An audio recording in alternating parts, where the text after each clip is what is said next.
So if you need to pause the video, read it to yourself. Other than that, I'm just going to give you a quick summary here. You have two blocks, M1, M2, M1 being 3 kilograms on the left, M2 being 5 kilograms on the right. They are both initially 8 meters off the flat surface, the ground, call it that. And then they're going to be released from rest, and then they're going to kind of meet in the middle here and, collide and stick together, okay? Part A asks you to find the center of mass of the system based on where they're at. So let's go ahead and crack on center of mass. The function for center of mass is simply m1 times x1 plus m2 x2 divided by the total mass of the system. Here, x1 represents where the object is located relative to 0. In this case, as you can see in the diagram, m1 is located 5 meters to the left of 0, and m2 is located 5 meters to the right of 0. So I'm just going to plug and chug. m1 being 3 kilogram, x1 being negative 5 because it's to the left.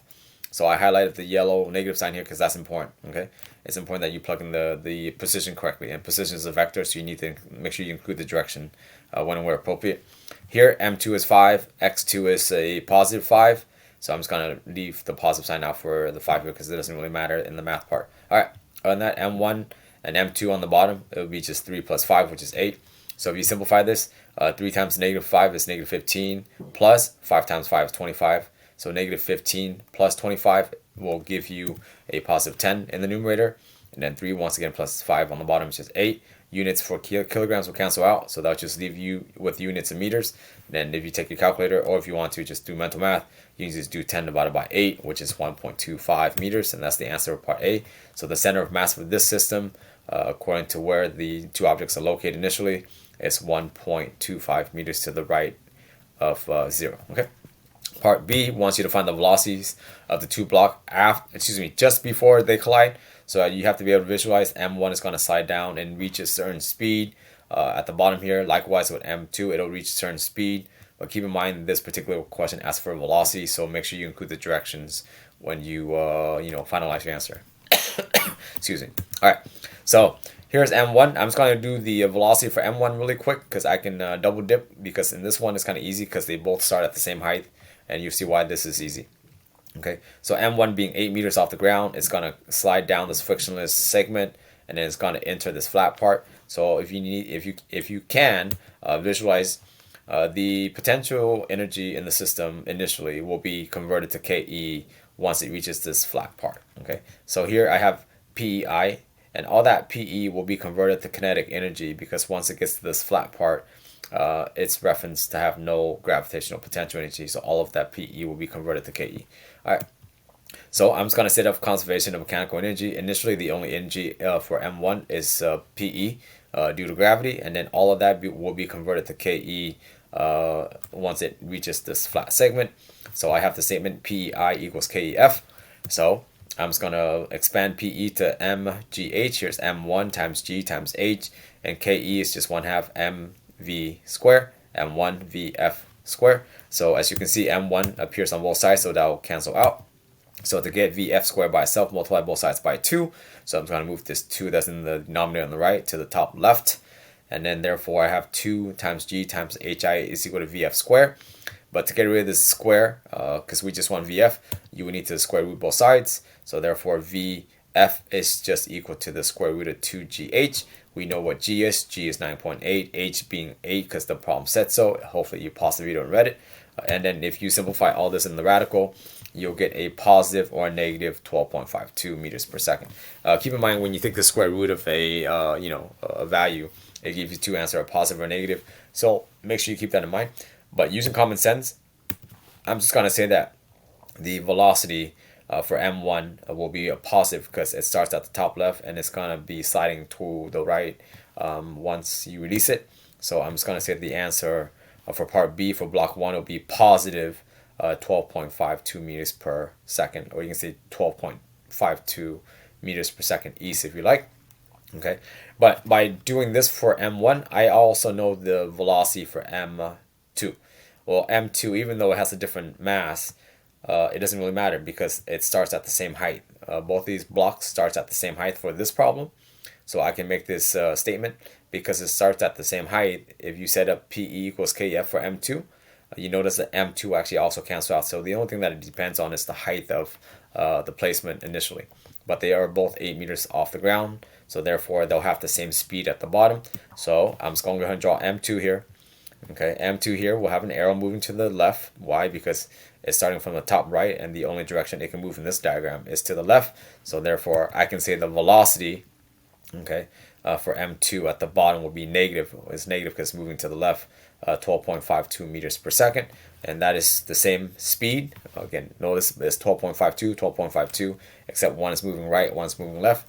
So I can make the statement for you, okay. If they both start at the same height, it's important. If they start at the same height and it's frictionless, then they'll have the same final speed at the bottom of the surface here. The speed being 12.52. But again, once again, part B asks for velocities.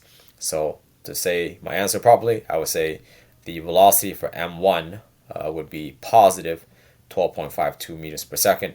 The velocity for m2 would be negative 12.52 meters per second. So essentially, same speed, one's moving right, one's moving left. Okay, that's the answer for part B. Let's do part C. Part C wants to find the velocity right after the collision. They'll stick together. So I'm just going to set up conservation of momentum. Momentum initially equals momentum in the final frame. But now, before they collide, you have two objects moving. You have m1 moving to the right. You have m2 moving leftward. So I'm just going to expand the net momentum initially into two terms. I have a p1i plus a t2i. And likewise on the right side, I have a p1f plus a t2f. Except I can go ahead and simplify this further. I want to break p1i into m1 v1i. And I want to break p2i into m2 v2i. And on the right side, though, this is an inelastic collision that says it sticks together. So therefore, I can simplify the right side to be m1 plus m2 times vf. But you notice here I highlight the vf here once again because they stick together, they have to have the same final velocity. So there's no need to use subscripts 1 or 2. It would simply just be a vf because it's the same value. Okay. So here I'm just going to do a little plug and chug. M1 being 3. V1i being 12.52. This is the velocity after the size down, but it is now the initial for the collision. Okay, V1i being positive because it's pointing to the right in this diagram, and then M2 is 5, but V2i here, notice I highlighted the negative 12.52. So it's important that you pay attention to which way the direction of the movement is doing. Okay, so M2 here is going to be sliding leftward, so the velocity would be negative because it's sliding leftward. So if you forget that negative sign, you will jack your answer over. So make sure you understand that in momentum, the V here stands for velocity, not speed, because it is a velocity. You need to have a direction. All right, other than that, M1 plus M2 on the right, M1 being 3, M2 being 5, 3 plus 5 is just 8. I'm just going to simplify the left side. Okay, so if you simplify the left side with your calculator, you get a negative value of 25.04 equals AVF. I haven't done anything to the right side, so I kept it the same. So to get VF by itself, divide both sides by 8. So if you take your calculator, negative 25.04 divided by 8, you get a negative value of 3.13 meters per second. So the system will move together to the left after the collision. It's left because the answer says that it's negative 3.13. Okay, all right, let's do part D. All right, part D here asks you what is the height that the block will rise after the collision. So here I have the two blocks here coupled together. And keep in mind, we already found the velocity here. Once they couple together after the collision, it's negative 3.13 meters per second. So therefore, to do part D, it's pretty straightforward. You would just use conservation energy again. I know for a fact that after the collision, I can treat this now as my initial frame. Okay, so after the collision, I know it has a certain amount of kinetic energy, and all of this kinetic energy will be converted back to PE. So I know for a fact that it'll slide leftward. Why? Because the velocity says that it's negative 3.13. And it's going to go back up some height, which I'll call HF. I drew HF here a little smaller than the original H because in a completely inelastic collision, kinetic energy is lost, so I know it cannot go back to its original height, which is 8. So here, not drawing a scale, I'm just going to draw is it'll reach some height between the flat part, to H max. Okay, so to find HF, I'm just going to call that PEF. Why? Because after the collision, this is not your initial frame, and all of that initial kinetic energy will be converted to potential energy. So I'm just going to make this similar statement as I did in the previous part. Here, I'm just going to start with KEI equals PF. So the kinetic energy after collision will dictate how high it goes. Okay, so I'm just going to go ahead and break it up into 1/2 mv squared, except you notice here the masses are now added together, and then VI is the V that we found, which is 3.13. Okay, on the right side it's mass times gravity times HF, except once again it would be m1 plus m2.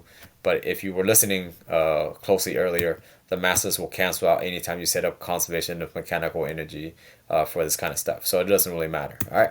So I'm just going to simplify the statement on the left. It would just be 1/2 VI squared, and then that equals to GHF. To find HF by itself, divide both sides by G. So bring the G down to the bottom, what is it, bottom left here. Okay. So other than that, we have VI squared on top divided by 2 times G. And then therefore we know all this value. Here, VI would simply be 3.13. I'm using the speed here because kinetic energy is a scalar, so you don't really need to put negative 3.13. Okay, so it would just be 3.13 square divided by 2 times 9.8. And then if you simplify that in calculator work, you'll get a value of 0.5 meters. And that is the answer for part D. All right, stay nerdy, don't be whack.